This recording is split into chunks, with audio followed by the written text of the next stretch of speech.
What's up, everybody, and welcome back to my channel. It's time for a recap of what went down on this week's episode of the Baby Mamas No Dramas podcast, hosted by Teen Mom 2 star Kailyn Lowry. Now, right off the top, she talks about how she vows to be the next person from Teen Mom 2 to leave the show, but we'll get into that a little bit later on. I just want to go in chronological order per usual. At literally the first 20-something minutes of this podcast episode are her and V complaining about Isaac being a little bit messy, like not doing his chores, like taking the initiative to do that sort of thing. And so she's really trying to drill that into his head. And then they kind of talk about how Isaac had a friend who came over and talked about how whenever he's using like the gaming console, the iPad or whatever at his house, he makes like purchases, in-app or in-game purchases, and then lies when his parents confront him about it. And so he had Isaac do the same, and Isaac actually went to Kailyn to talk about the situation.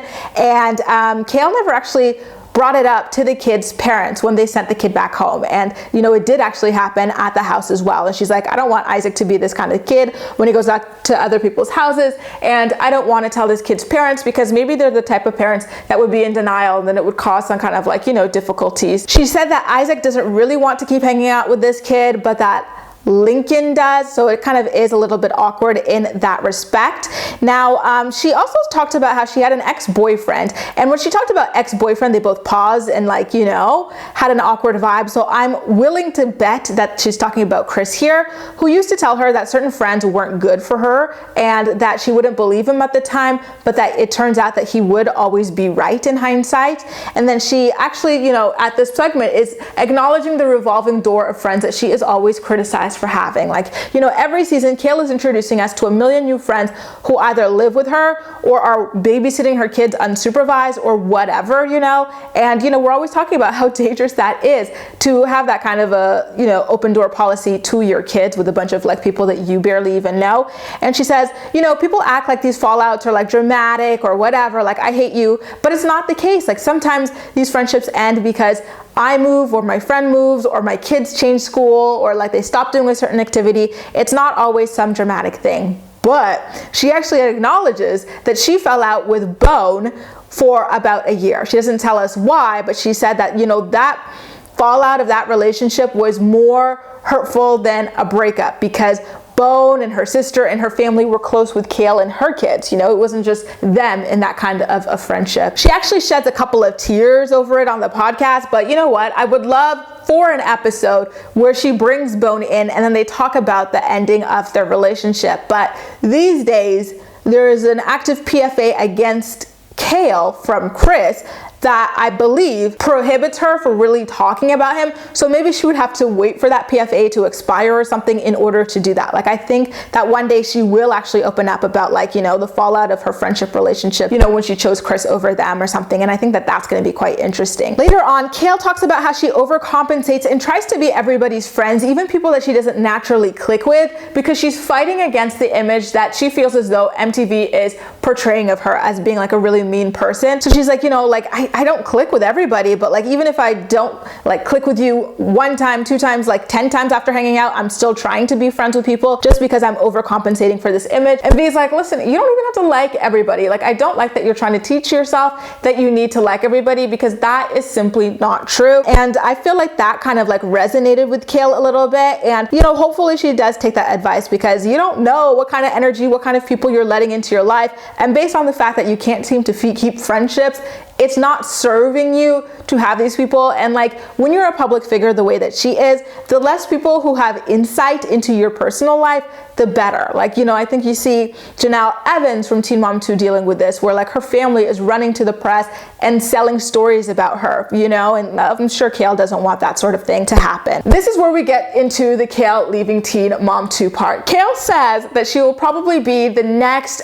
person to leave Teen Mom 2 after Chelsea. She's like, I want to leave on my own accord, and not just because the show is canceled or whatever. Like within the next 5 years, you guys, which is crazy because in 5 years, they're what, like 32 years old or something like that on a show called Teen Mom, 33 years old for some of these women. I want to have my own income replacing what I was making from the show and to be ready to move on. One thing I thought that was really interesting was her talking about how she's like, and it's not even because I'm afraid of what they'll portray. Like, they've already captured the worst of me over the years, so these days I'm being paid just to live my regular day-to-day life.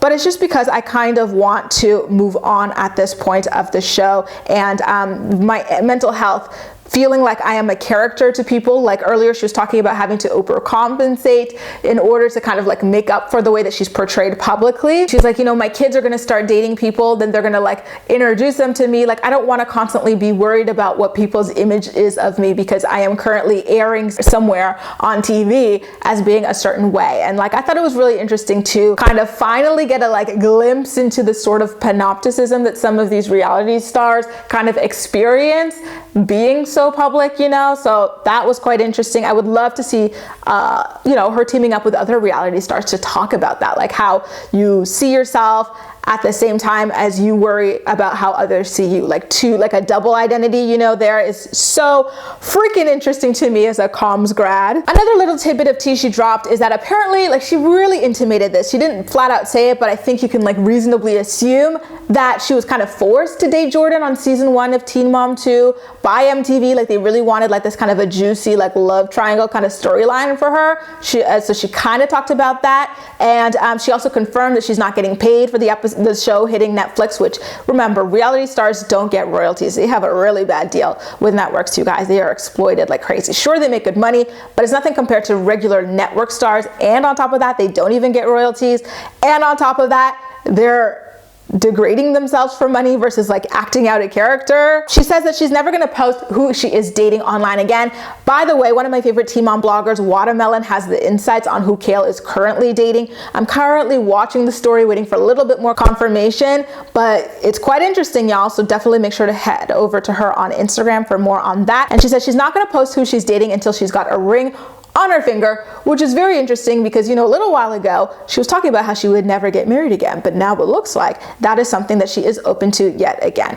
I'm not surprised though. People's emotions go up and down, and like, she was still going through all of the hurt of going through a divorce and stuff, and people always say that then ultimately end up doing X or Y. So good for her on that front. And last but not least, she says that she wants Dr. Drew to come on her podcast. V does as well, and she wants to be a guest on Dr. Drew's late night podcast one day. So we'll have to wait and see how all of that plays out. But in the meantime, I want to know what you think about all of this. How do you feel about Kail saying that she's going to be the next one to leave Teen Mom 2? Do you think she's going to jump ship before the show jumps the shark? Number 2, her kind of like talking about her fallouts with her friends and everything like that, and acknowledging that a revolving door of friends is not exactly the healthiest thing in the world. And allegedly Chris, telling her that certain friends are not good for her, and now she's seeing in hindsight that he just might have been right, which is a little bit ironic because they both have PFAs against each other like crazy and are in the middle of a criminal dispute, right? Make sure to let me know all of your thoughts and opinions in the comment section down below, and as usual, we'll chat. That's all for now. Thank you so much for watching. Happy holidays, and I'll see you next time.